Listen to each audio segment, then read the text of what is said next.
I love Argentina as much as I love Italy. Not one of the traditional rugby powerhouses, but playing with a verve, a confidence and ambition and no little skill. Absolutely the kind of rugby I love. In this video, I'm going to give you my thoughts on Argentina. Spoiler alert, first ever win against the All Blacks on home soil. A monumental victory for Los Pumas. Hello amateurs, welcome back to the channel. I'm going to be here with you throughout the Rugby Championship and beyond, so hit subscribe to follow along. Now then, pre-game, this was Cody Taylor's 100th cap. Absolutely wonderful player. I've been a big fan of his for a long time. A real nuts and bolts player, but he can do it all as well in the wider channels. He's a great carrier, tackler, jackler. He's a proper all-rounder. And as I mentioned, this was a great victory for Argentina, and they did it without the services of their superstar fly half, Thomas Albanose, for almost all of this game, because after he whacked over a penalty for 3-0 after 3 minutes, after a really fast Argentina start, as I mentioned, just playing with pace, verve, lots of skill, looking to move the point of contact all the time, but when in contact, super physical as well. I really enjoy the way they're going about their business at the moment. But it was Albanose who caught a hand injury when I think he was carrying the ball up himself. He stayed on, but missed a penalty almost immediately afterwards. I wonder, because he was in a lot of pain. He was really in a lot of pain. I wonder if that just unbalanced him, made him lose his focus a little bit, because his goal kicking is normally metronomic. But he did eventually go off after 14 minutes, forced off. Yeah, he did look in a lot of pain. Santi Carreras, the new Bath signing, on as his replacement. Argentina was so on top for the first quarter of an hour, really, but they kind of let New Zealand back in with a few cheapish penalties, and we saw one for offside with the back line coming up ahead of before the ball was released from set pieces, and we saw that quite a lot. We've seen it quite a lot in this Rugby Championship so far, so I wonder if that's the thing, that the referees are looking to just, stop people cheating on that, which creates a little bit more space for teams to play, therefore more attacking opportunities. It definitely does seem to be a little bit of a trend at the moment.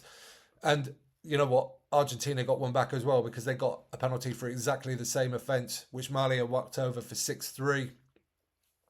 The All Blacks also had some injury worries as well. Cortez Ratima off before the 20-minute mark with Finlay Christian to replace him. Ratima got caught by the Pumas captain, whose name is escaping me, the hooker. Somebody help me. But anyway, he tackled him just on the ground, kind of just as he was going to the ground. It looked like Ratima crushed his chest a little bit, potentially popped a rib or something like that. He battled on for a little while as well. Fair play to him, but eventually was forced off.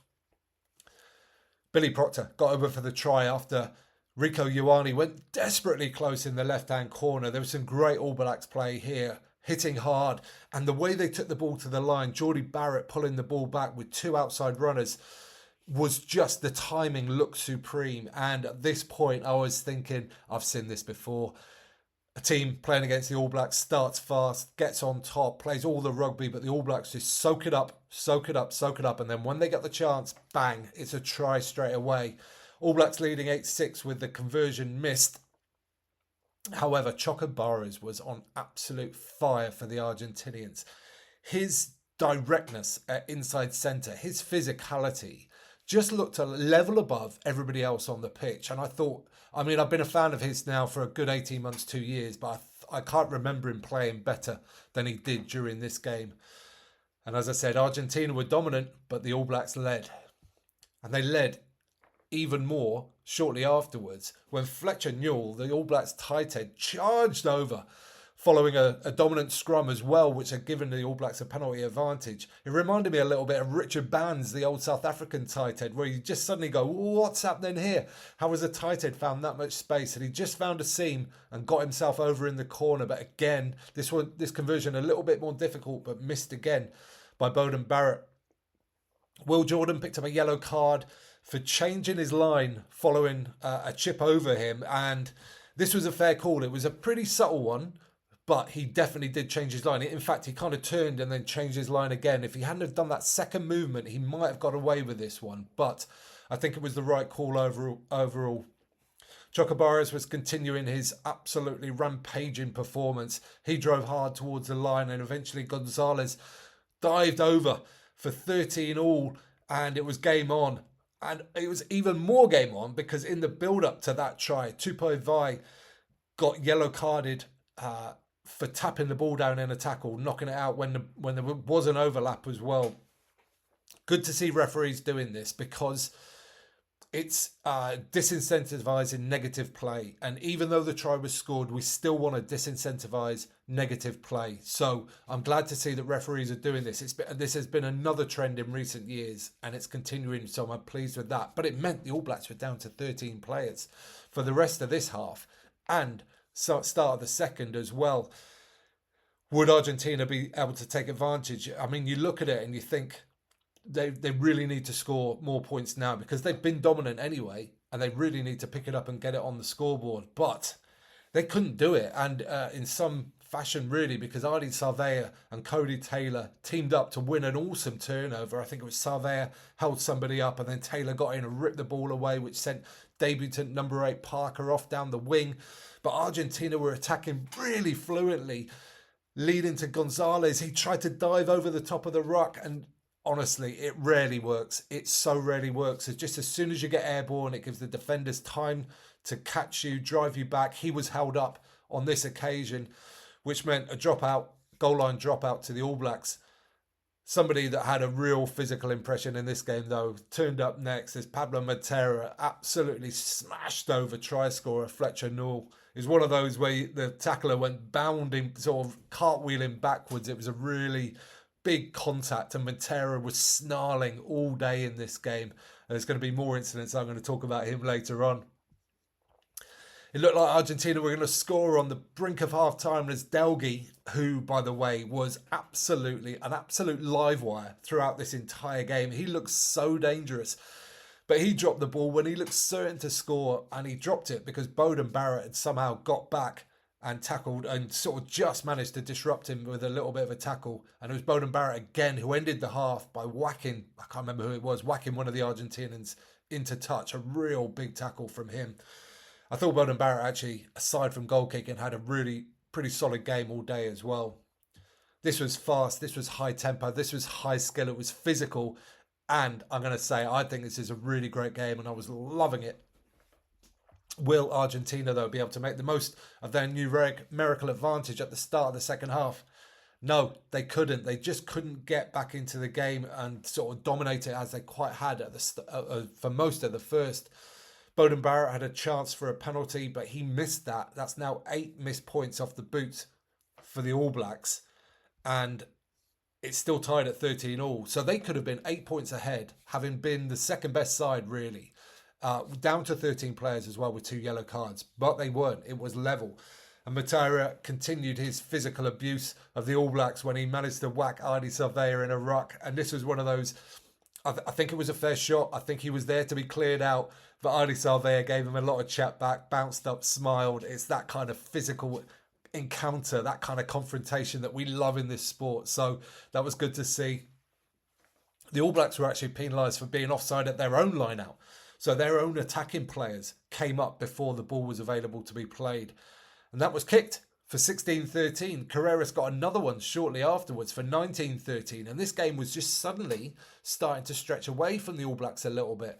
But the Argentinians got a scrum, centre field, right under the post. And the All Blacks had been on top in the scrum mostly. But Argentina managed to pin this one down. Matera charges off the back of it, got to both of the halfbacks. They just about got him down somehow. I think it was actually Tupou Vai that completed the tackle, but Garcia was there in a flash, the scrum half, to dive in for his first ever Argentina try and to get it against the All Blacks at such a crucial part of the game. You could see like the joy, the surprise on his face. It was a lovely moment. And 26-13 with 20 minutes to go, this game, like you're never going to say it felt like it was done because it didn't. But that was a massive, massive moment. The All Blacks went back to what they did last week, actually. They went tight. They went driving. They played zigzag, left, right, just try and keep the ball, just try and force penalties, get kicks to corners for driving line-out mauls, but Argentina defended one, which they really summarily failed to do last weekend pretty much. But they couldn't stop them out forever. And eventually Takeaho on at hooker got over for the line-out drive try, and 26-20. So important that that conversion went over to get the All Blacks back within a score. But this was a real tense part of the game now, because both teams, obviously Argentina were looking to just play down in All Blacks territory. The All Blacks were looking to just get up the pitch, attacking from everywhere. And at the crucial moment really, I think, happened in the 73rd minute when Severis stuck a hand out at a wide pass, and the referee initially said, I think he was trying to catch it. I mean, I think all the commentators, myself as well, we were all like, oh my God, no, that's a clear yellow card for a deliberate knock-on as you'll ever see. And fortunately, the TMO came in and made that happen. Sometimes referees, he was on the other side, he might have been blocked by a play. You never know what the referee's seeing, but certainly from our angle, that looked as clear a day yellow card for a deliberate knock-on. And it was quite a way out, and he kicked it. 29-20, 7 minutes to go, All Blacks down to 14. It looked a long way off for the All Blacks now, but they kept playing, and they've got the ability to come back against adversity and score winning points. They had a line out in 76 minutes. I'm pretty sure it was Adi Sarvea that got the call wrong. He was supposed to be lifting at the front, missed his role. The line out got lost, and that felt like the last chance for the All Blacks to get the 2 scores that they needed to win. Mackenzie did knock a penalty over with the final kick of the game to get the All Blacks a bonus point, but Argentina absolutely thoroughly deserved winners, even with the 3 missed kicks from the All Blacks, even with the All Blacks down to 3 yellow cards for the All Blacks as well. Argentina were dominant, and I think their biggest work on will be how can we get the points on the board that reflect that dominance, because I think they deserve to win this game by more, to be honest. Fair play to the All Blacks, though. In a game where they weren't fluent, they didn't play the type of rugby that they would want to have played. They are so resilient. They're stuck at their task so often, and they're so competitive in every moment. I think that's why they managed to get a bonus point out of this game. Chocobares was absolutely 100% the player of the match. He was outstanding. He kind of knocked himself out, making a tackle late in the game as well. So it'll be interesting to see whether any HIA comes of that and whether he's available for the following games. Hopefully he is, because I think he's been a standout for Argentina so far this tournament. Alrighty, that's what I think. But what do you think? Let me know in the comments down below. What do you think about these All Blacks? Where are they now in this championship? Where are they in World Rugby? Some interesting games coming up to be tested for sure. What about Argentina? Do you love them as much as I do? I think they're a fabulous team, and I want them to get more successful with the style of rugby that they're playing, because it is fantastic to watch. Let me know in the comments down below. Give this video a thumbs up while you're down there if you don't mind. Perhaps other great rugby fans just like you find it, and you can subscribe there. You can watch that one next, and don't forget to get out and play.